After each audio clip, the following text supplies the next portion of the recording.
আসসালামু আলাইকুম। অবিরাম বাংলা সংবাদে সবাইকে স্বাগত জানাচ্ছি আসিফুর রহমান সাগর। শুরুতেই বিআরবি কেবলস সংবাদ শিরোনাম। ইশরাক হোসেনকে দক্ষিণ সিটির মেয়র করার দাবিতে চতুর্থ দিনের মতো চলছে বিক্ষোভ, নগর ভবনে তালা।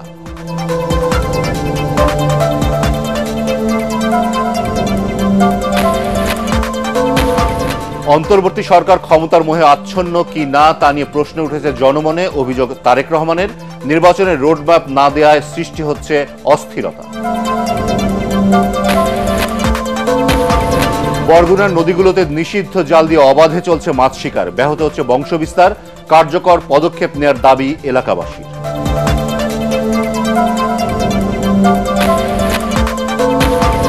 নির্মাণের 2 বছরেও চালু হয়নি কুমিল্লার ময়নামতি স্টেশন, অযত্ন অবহেলায় চুরি হচ্ছে যন্ত্রাংশ, দ্রুত চালুর দাবি।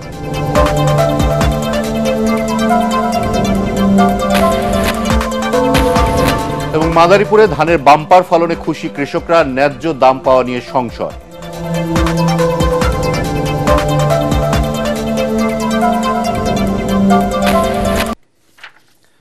শুনছিলেন বিআরবি কেবলসের সংবাদ শিরোনাম, এবার বিস্তারিত।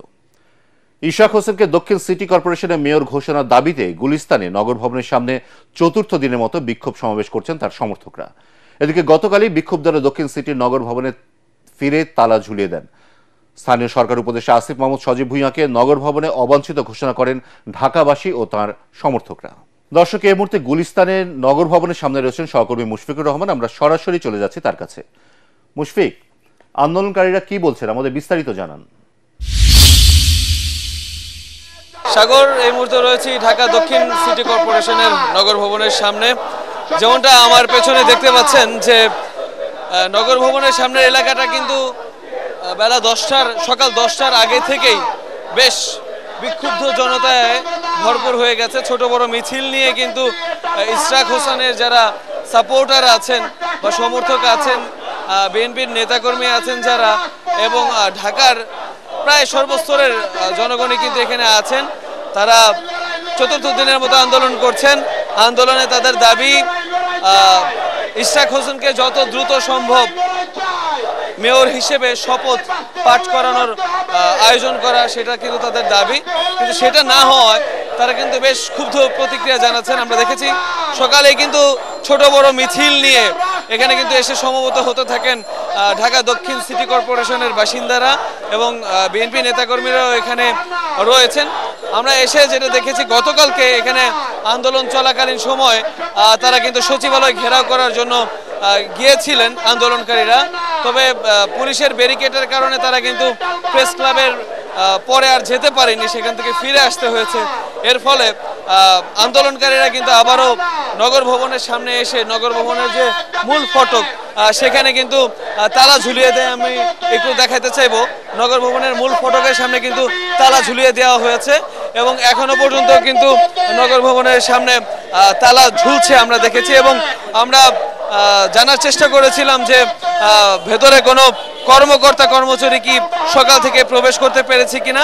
আমরা যতটুকু খবর পেয়েছি, ভেতরে এখনো পর্যন্ত কোনো কর্মকর্তা কর্মচারী নগর ভবনের ভেতরে প্রবেশ করতে পারেনি। এর ফলে যেটা হয়েছে, দৈনন্দিন যে সেবা পেয়ে থাকে ঢাকা দক্ষিণ সিটি কর্পোরেশন এই নগর ভবন থেকে, সেটা কিন্তু ব্যাহত হচ্ছে। এবং আন্দোলনকারীরা তারা বলেছেন যে ইশরাক হোসেনের যে দায়িত্ব, মেয়র হিসেবে দায়িত্ব পাওয়ার আগ পর্যন্ত তারা কিন্তু এই সংগ্রাম, এই আন্দোলন কিন্তু চালিয়ে যাবে। এবং এখানে আমরা যতটুকু শুনেছি, আন্দোলনকারীরা আমাদের সাথে কথা বলেছেন, তারা জানিয়েছেন যে আসিফ মাহমুদ সজীব ভুঁইয়া তার কিন্তু পদত্যাগও দাবি করা হচ্ছে এখান থেকে। কারণ হাইকোর্টের রায় হওয়ার পরেও এখনো পর্যন্ত ইশরাক হোসেনের যে শপথ অনুষ্ঠান সেটা এখনো পর্যন্ত করা হয়নি, তাকে দায়িত্ব বুঝিয়ে দেওয়া হয়নি। এইটা নিয়ে কিন্তু ঢাকার দক্ষিণ সিটি কর্পোরেশনের বাসিন্দারা বেশ ক্ষোভ প্রকাশ করছে। জানিয়ে রাখতে চাই, 2020 সালে ইশরাক হোসেন যে মেয়র পদপ্রার্থী হিসেবে লড়েছিলেন, সেটাতে কিন্তু নির্বাচনের কারচুপির অভিযোগ এনে তিনি কিন্তু মামলা করেছিলেন এবং অন্তর্বর্তীকালীন সরকার দায়িত্ব নেওয়ার পর কিন্তু হাইকোর্ট এটা রায় দিয়েছেন যে ইশরাক হোসেনকে আসলে মেয়র হিসেবে, দক্ষিণ সিটি কর্পোরেশনের মেয়র হিসেবে দায়িত্ব বুঝিয়ে দিতে আর কোনো বাধা নেই। তারপরেও এত দেরি হওয়ার কারণে কিন্তু এই বিক্ষুব্ধ আন্দোলন বলে আমরা জেনেছি। এখনো পর্যন্ত এই ছিল আমার কাছে সর্বশেষ সংবাদ। পরবর্তী আপডেট জানিয়ে দেওয়া হবে। সাগর। আপনাকে ধন্যবাদ। জনগণের প্রত্যাশা পূরণের চেয়ে অন্তর্বর্তী সরকার ক্ষমতার মোহে আচ্ছন্ন কিনা তা নিয়ে জনমনে প্রশ্ন উঠেছে বলে অভিযোগ করেছেন বিএনপির ভারপ্রাপ্ত চেয়ারম্যান তারেক রহমান।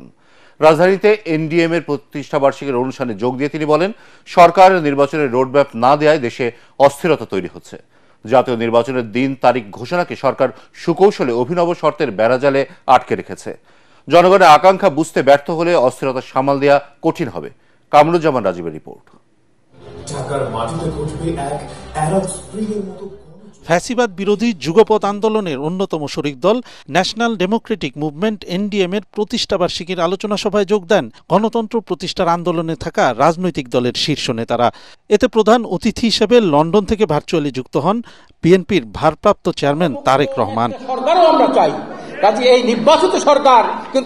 সবাই নেতারা বলেন, নির্বাচনকে ঠেকাতে নানামুখী ষড়যন্ত্র চক্রান্ত চলছে। ফ্যাসিবাদের পতনের জন্য সবাই যেমন এক হয়েছিল, সব দ্বিধাদ্বন্দ্ব দূরে ঠেলে ভোটের অধিকার আদায় আবারও সবাইকে লড়াইয়ের জন্য প্রস্তুত থাকতে হবে। মাথা নত করা যাবে না। একটি রাজনৈতিক শক্তি গড়ে তুলতে হবে যা শুধু দমন পীড়নের বিরুদ্ধে প্রতিবাদী গড়ে তুলবে না, বরং বাংলাদেশকে দেখাবে নতুন আশার আলো। প্রধান অতিথির বক্তব্যে তারেক রহমান বলেন, আগামীতে আর কোনো স্বৈরাচার যাতে মাথাচাড়া দিতে না পারে সে প্রক্রিয়া এখনই নির্ধারণ করতে হবে। বিএনপি সহ বাংলাদেশের পক্ষের গণতান্ত্রিক রাজনৈতিক দলগুলো শুরু থেকেই অন্তর্বর্তীকালীন সরকারের কর্মপরিকল্পনার রোডম্যাপ ঘোষণার আহ্বান জানিয়ে আসছে। সরকার কিন্তু সেই আহ্বানে সেভাবে সাড়া দেয়নি।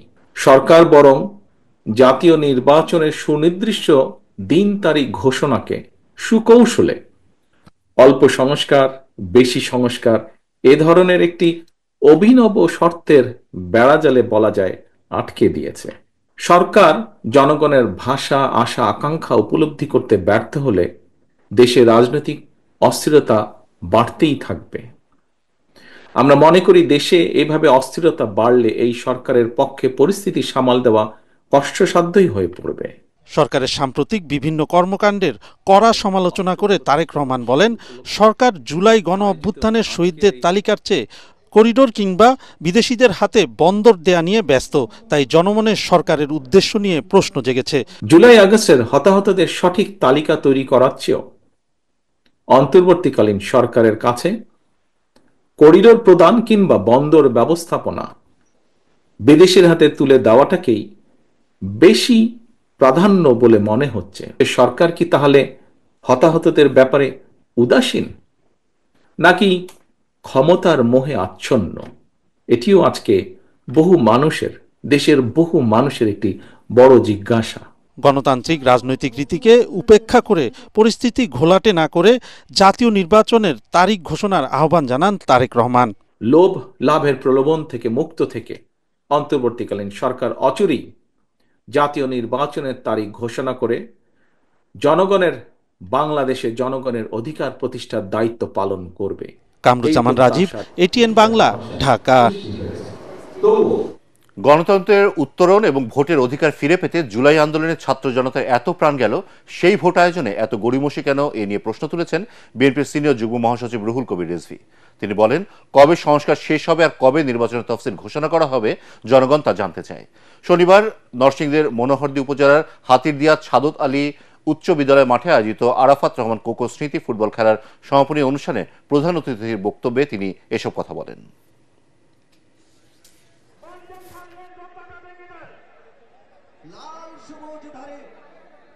যে ভোটের জন্য এত রক্তদান, যে ভোটের জন্য ক্রস ফায়ারে অনেক নেতা কর্মী জীবন দিয়েছে, অদৃশ্য হয়েছে, সেই ভোট তো আমরা এখনো পেলাম না।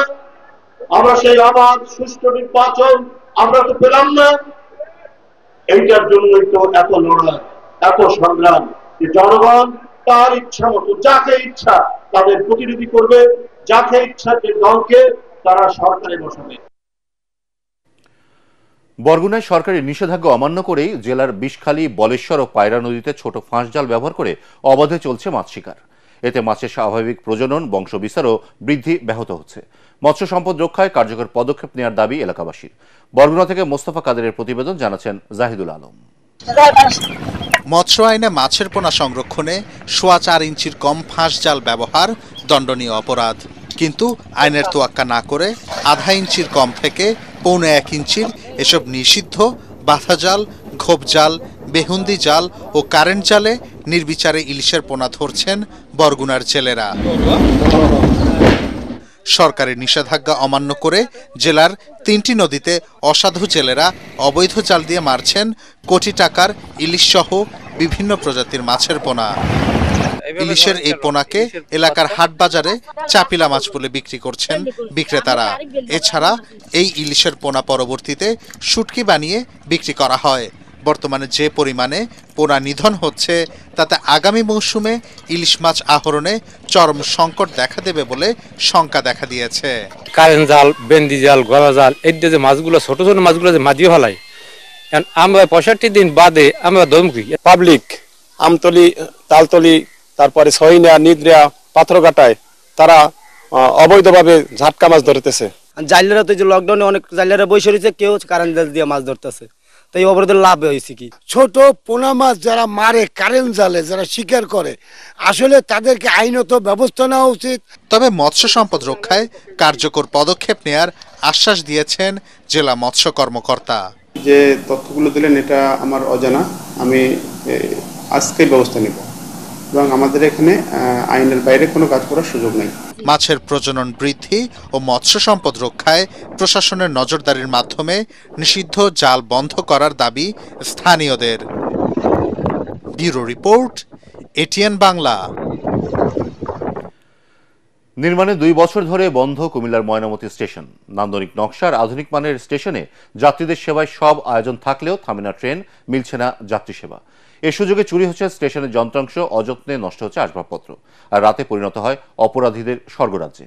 কুমিল্লার প্রতিনিধি খায়রুল হাসান মানিকের রিপোর্ট, জানাচ্ছেন আসিফুর রহমান সাগর। 2023 সালে ময়নামতি রেলওয়ে স্টেশনের কাজ শেষ হলেও বন্ধই পড়ে রয়েছে। 2 বছর ধরেই এখানে কোনো ট্রেন থামে না। দেখভালের অভাবে নষ্ট হচ্ছে মূল্যবান যন্ত্রপাতি ও আসবাবপত্র। স্টেশনের প্ল্যাটফর্মে চলছে ধান মাড়াইয়ের কাজ। স্থানীয়দের কাছে হয়ে উঠেছে বিনোদন কেন্দ্র, আর রাতে স্টেশনটি চলে যায় বখাটেদের দখলে, পরিণত হয় অপরাধের স্বর্গরাজ্যে।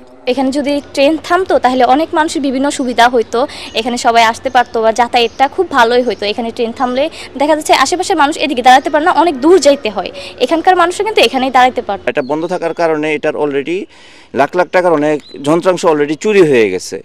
এই যে আপনারা দেখেন ওইদিকে ধান শুকাইতেছে মানুষ, এদিকে পোলাপানে রাত হলে এই নেশা মাদক এগুলা নিয়ে ব্যস্ত থাকে। স্টেশনটি চালু হলে স্থানীয় যাত্রীরা যেমন উপকৃত হবেন, তেমনি রাজস্ব আয় বাড়বে সরকারের।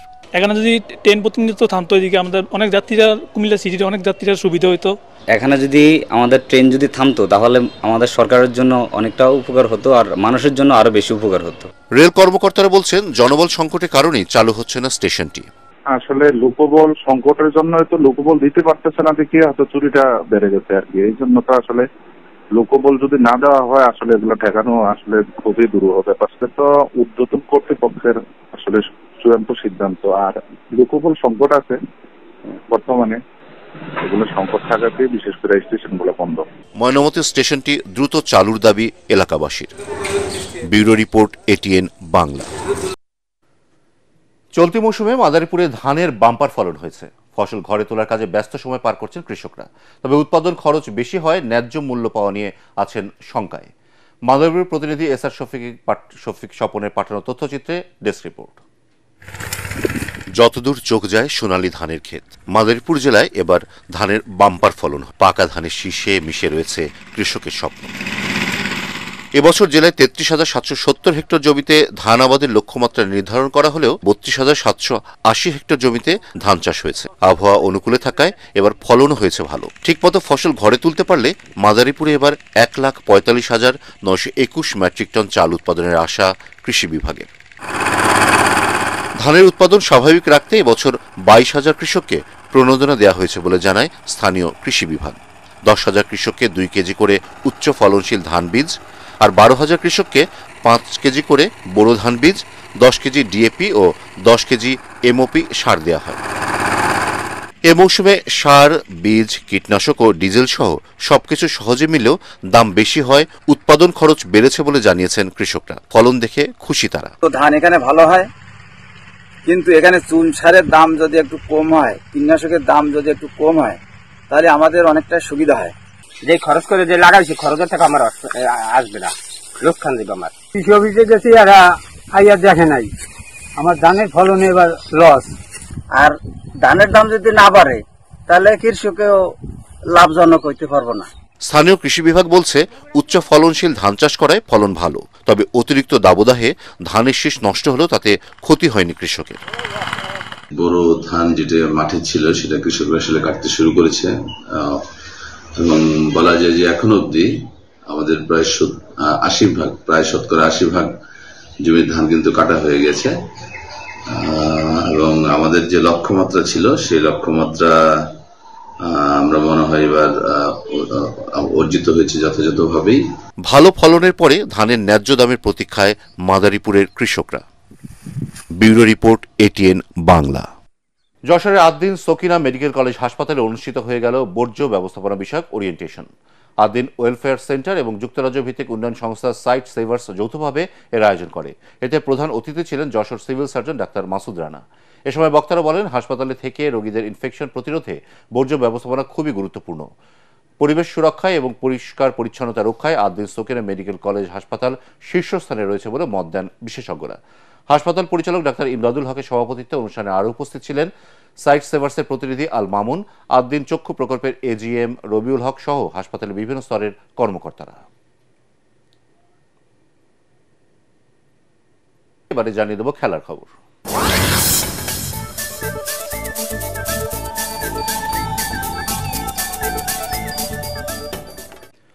সংযুক্ত আরব আমিরাতকে 27 রানে হারিয়ে 2 ম্যাচ টি-20 সিরিজে এগিয়ে গেছে বাংলাদেশ। শারজায় পারভেজ হোসেন ইমনের রেকর্ড গড়া সেঞ্চুরিতে 7 উইকেটে 191 রান তোলে টাইগাররা। জবাবে 164 রানে অল আউট হয় স্বাগতিক দল। রিপোর্ট করছেন এসএম আশরাফ। স্বস্তির জয়, সেঞ্চুরিয়ান পারভেজ হোসেনের ঠোঁটে হাসি। বাংলাদেশ মাঠ ছাড়ছে মাথা উঁচু করে। অথচ আরব আমিরাতের ব্যাটিংয়ের বেশিরভাগ সময় সফরকারীদের নাভিশ্বাস উঠে গিয়েছিল। শেষ 30 বলে স্বাগতিকদের প্রয়োজন 53 রান, হাতে 5 উইকেট। এমন সমীকরণে তখন এগিয়ে সংযুক্ত আরব আমিরাত। তা হতে দেননি হাসান মাহমুদ, মুস্তাফিজুর রহমানরা। 16তম আর 17তম ওভারে 2 ব্যাটারকে ফিরিয়ে চাপ তৈরি করেন তারা। পরের ওভারে আবারও হাসানের আঘাত। 21 বলে 42 রান তোলা বিপজ্জনক আসিফ খানের আউটে টাইগারদের জয় প্রায় নিশ্চিত হয়ে যায়। আর শেষ ওভারে 2 উইকেট তুলে নিয়ে শেষ কাজটা সারেন মেহেদী হাসান। এর আগে বাংলাদেশের ইনিংসের পুরোটা জুড়েই ছিল পারভেজ হোসেন ইমনের তাণ্ডব। বাউন্ডারি থেকেই আসে 74 রান, যা বাংলাদেশিদের মধ্যে সর্বোচ্চ। ছক্কা 9টি। এর আগে এত ওভার বাউন্ডারি কোনো বাংলাদেশি হাঁকাতে পারেনি। বিধ্বংসী ব্যাটিংয়ে দ্বিতীয় টাইগার ব্যাটার হিসেবে আন্তর্জাতিক টি-20তে তুলে নেন সেঞ্চুরি মাত্র 53 বলে, যা দেশের মধ্যে দ্রুততম। আগের শতকটি ছিল 2016 টি-20 বিশ্বকাপে ওমানের বিপক্ষে তামিম ইকবালের 60 বলে। শেষ পর্যন্ত ইমনের এই উৎসব বৃথা যায়নি। মান বাঁচান বোলাররা। সোমবার দ্বিতীয় টি-20তে মুখোমুখি হবে দুই দল। SM Ashraf, ATN Bangla. শেষ করার আগে বিআরবি কেবলস সংবাদ শিরোনাম আরো একবার। ইশরাক হোসেনকে দক্ষিণ সিটি মেয়র করার দাবিতে চতুর্থ দিনের মতো চলছে বিক্ষোভ। নগর ভবনে তালা।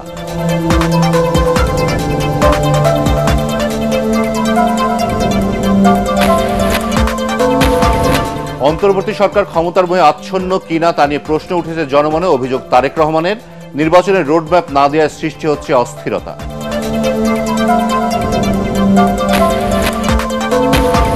বরগুনার নদীগুলোতে নিষিদ্ধ জাল দিয়ে অবাধে চলছে মাছ শিকার। ব্যাহত হচ্ছে বংশবিস্তার। কার্যকর পদক্ষেপ নেওয়ার দাবি এলাকাবাসী।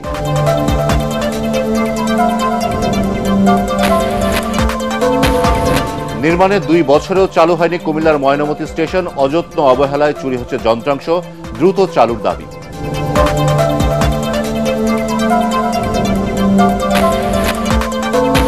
এবং মাদারীপুরে ধানের বাম্পার ফলনে খুশি কৃষকরা। ন্যায্য দাম পাওয়া নিয়ে সংশয়।